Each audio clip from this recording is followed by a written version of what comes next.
Assalomu alaykum. Ismim Farhod. Men Buyuk Britaniyada fintech kompaniyasi mahsulot menejeri bo'lib ish yuritaman. Undan tashqari startapim bor. U startapda sun'iy intellekt bilan birga kod yozamiz, vibe coding qilamiz. Bugungi videom vibe coding nima haqida sizlarga ma'lumot bermoqchiman. Nega bu videoni ko'rishingiz kerak? Bu videoda vibe coding nima, qanday kelib chiqqanligi haqida ma'lumot beraman. Vibe coding sun'iy intellekt orqali kod yozishda qanaqa instrument ishlataman va undan tashqari qanaqa instrumentlar bor? Vibe coding qanaqa yangiliklar olib kelyapti? O'sha tajribadan bo'lishaman. Undan tashqari startap egalari, dasturchi do'stlarim, solo founderlar, bir kishi bo'lib o'zi startap qurgan insonlarning fikrini eshitamiz. Ularning hayoti, kunlik ishlarida qanaqa qilib sun'iy intellekt yordamlashyapti kod yozishga.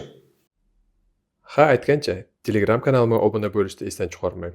U yerda startap haqida, loyihalarim haqida, product management, dizayn haqida va umuman o'zi tajribalarimni bo'lishib boraman. Vibe coding o'zi nima? Bu tushunchani, iborani birinchi bo'lib dasturchi olim Andrey Karpati ommaga chiqardi. Yaqin kunlarda chiqardi. U Tesla'da ishlagan, o'zining faoliyatini OpenAI, o'sha sizlar ishlatadigan ChatGPT'da boshlarida turgan. Men uni dasturchi olim deb aytaman.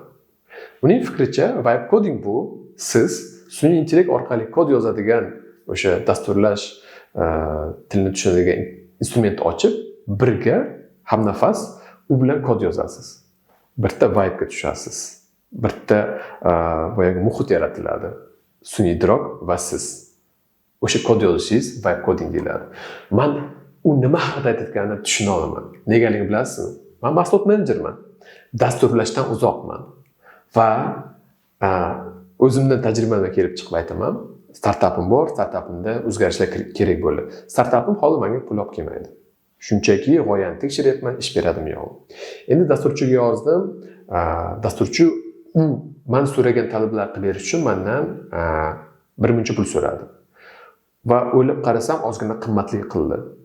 Nima qilaman dedim. Qarayapman, atrofda o'sha sun'iy intellekt, kod yozish instrumentlar ko'paygan. Bo'lgan ish bo'ldi, borish shu sun'iy intellekt ishlatib ko'ray dedim. Kursorni yuklab oldim va instrumentlar haqida hozir keyingi gaplashamiz va yozdim. Boshida juda skeptik qaradim. O'zim shu qilib bera oladimi, ishda yo'qmi deb. Oddiy narsani so'radim. 2 daqiqada meni sun'iy intellekt shokda qoldirdi. So'ragan narsamni shunday qilib berdi. Shunda knopkani bosgandim, birdan serverga yuklandi. Qarayapman, ishlayapti. Xohlaganimdek ishlayapti. Ko'zlarimga ishonmayapman. Qanaqa unday bo'lishi mumkin deyapman. Va xohlaymanki bu narsani dasturchi bilan birga ishlaganimizda bir kun davomida qilgan bo'lardik. Masalan, yozardim, tekshirardik va hokazo vaqtimiz ketardi. Tasavvur qilasizmi, qanchalik vaqtim tejaldi? Tasavvur qilasizmi, qanchalik pulim tejaldi? Menda mana shunaqa wow effekt bo'lgan.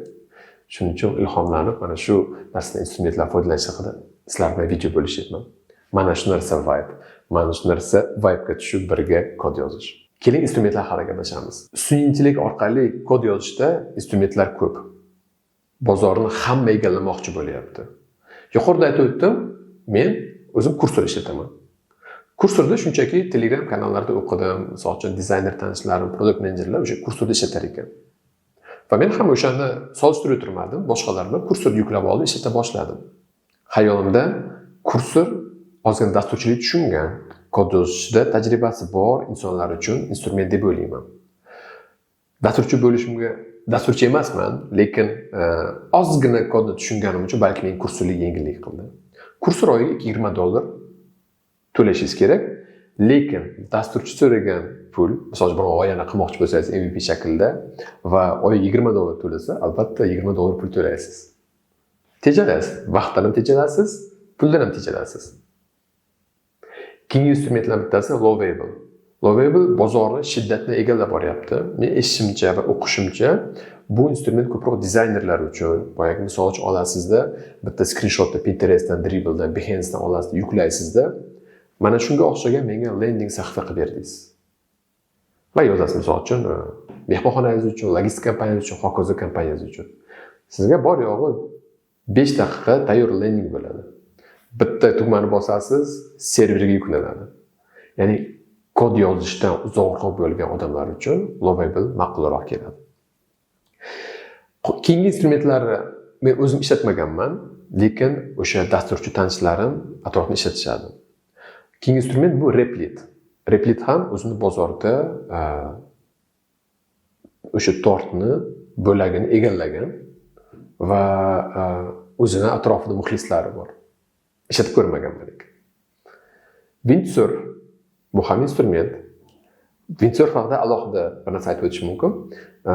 Kecha startaplar taqdimotiga borgandim va bir tanishim startapini pitch qildi investorlarga. U dasturchilik tilidan juda uzoq yigit.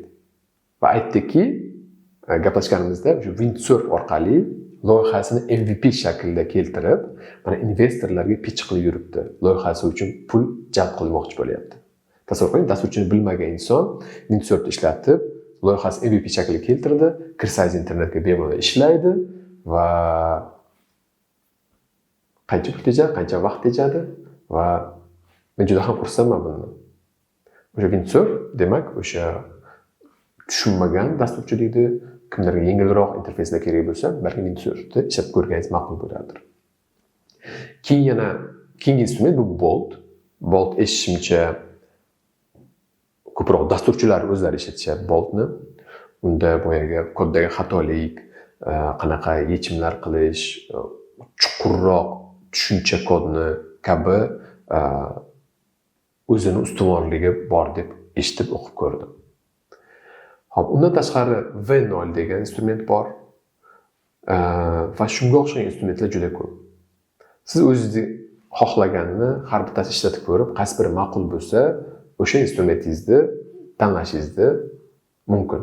Instrumentlar haqida eshitdik, bildik. Endi keling, dasturchi do'stlarim, startap egalari, ular vibe codingni, sun'iy intellekt orqali kod yozishni qanaqa kunlik jarayonlariga qo'shishgan. Ular fikrlari haqida eshitib ko'raylik. Ketdik. Vibe coding bu prompt bilan kodlash deb aytadigan bo'lsak, 3-4 barobar menda unumdorlik oshdi. Instrumentlardan Cursor, Windsurf va Bolt degan cloud-based servisdan foydalanaman. Bu servislardan tashqari yana дополнительный servislar bor, ular dizayn bilan bog'liq bo'lgan. Kundalik hayotda AI yordamida yasalgan kodlashtirishdan keng foydalanaman. Ko'p kod yozmasam ham, lekin kodlarimdan foydalanib turaman. Uni yozgan kodlari unchalik ideal bo'lmasa ham, ko'p xatoliklarni qilishiga qaramasdan, oson ishlarni, ko'p qo'l vaqtini oladigan ishlaringizni yengillashtirishga yordam beradi. Shu uchun ishlataman. Asosiy kodimni to'g'ridan to'g'ri ishlatmayman, faqatki kerakli qismlarni so'rab, o'zimga kerak qismini nusxalab olaman. Hozirgi kunda men ko'proq Gemini'dan foydalanaman, chunki Google accountingiz bo'lsa, Gemini xohlagan ID ga ulash mumkin. Ba'zi holatlarda, asosan bu matn bilan ishlaganda boshqada ChatGPTdan ham keng foydalanib turaman. Hozirgi kunda vibe coding bilan shug'ullanyapman. Ya'ni har kuni nimadir qilishim kerak. Masalan, loyihada oldin 1 kunlab, 2 kunlab ketkazadigan vaqtim hozir 1 soat, 2 soat bilan hal bo'ladi. Ya'ni vibe coding qilgandan keyin, umuman AI bilan kod yozish boshlangandan keyin siz umumiy bilimlarni bilsangiz, masalan, nima qilish kerakligini, qanaqa qilish kerakligini bilsangiz, AI ga prompt orqali tushuntirib, bemalol ishingizni efficient, ya'ni tezda bajarishingiz mumkin. Va bu sizni productivity'ingizni, ya'ni mahsuldorligingizni 200%, 300% ga bemalol oshirib yubora oladi. Endi qanaqa toollardan foydalanyapman? Birinchi navbatda Cursordan foydalanyapman. Cursor yaqinda reklama qo'shib ketsam bo'ladi. Agarda talaba bo'lsangiz, sizga bepul 1 yillik podpiska beradi. Bundan foydalaning. Va bundan tashqari V0 bor, Lovable bor, keyin Bolt bor. Bular barchasini ishlatib, ishingizni boost qilib olsangiz bo'ladi. Va yaqinda Figma ham adashmasam website konvertor chiqardi. Buni ham ishlatib, siz oddiy landing page'larni bemalol ishlab chiqarishingiz mumkin. Assalomu alaykum. Meni ismim Ilhom. Senior front-end dasturchiman. Vibe coding juda foydali, qachonki siz loyiha arxitekturasini o'zingiz to'la nazorat qilsangiz va nima qilmoqchi ekanligingizni aniq bilsangiz. Shaxsan men uchun monoton vazifalarni vibe coding orqali ishlab chiqish ancha vaqtimni tejaydi. Bu esa qiziqarli va dasturchini o'stiradigan vazifalarga ko'proq vaqt ajratib, ishingizdan oladigan zavqni oshirish imkonini beradi. Odatda Windsurf kod yozish dasturidan, shuningdek ChatGPT va Grok'dan foydalanaman. Windsurfda qandaydir kod generatsiya qilish uchun asosan Claude 3.5 modeli menga yetarli. Do'stlarimni, startap egalarini tajribasini eshitdingiz. Ko'rdingizmi, ular qanchalik hayotida, kunlik jarayonlarida sun'iy intellektni yo'lga qo'yishgan, sun'iy intellekt ishlatishyapti, kod yozishyapti, vaqtni tejayapti va hozirgi solo founder, ya'ni bitta kishi bitta o'zi jamoa qurib o'sha sun'iy intellekt orqali startaplar quryapti. Xulosa qilib aytganda, siz dizaynersiz, mahsulot menejerisiz, dasturchilikdan uzoqroq insonsiz. Lekin sizda g'oya bor. Nimadir qurmoqchisiz. Nimadir odamlar ishni yengil qiluvchi instrument yaratmoqchisiz. G'oyangizni tekshirmoqchisiz. Shunda sizga o'sha vibe coding orqali sun'iy intellekt bilan yozilgan kod sizga yordamga keladi. Oldinlari sizga backend dasturchi, frontend dasturchi, yana kimdir DevOps serverga joylab berish uchun qancha odam kerak edi.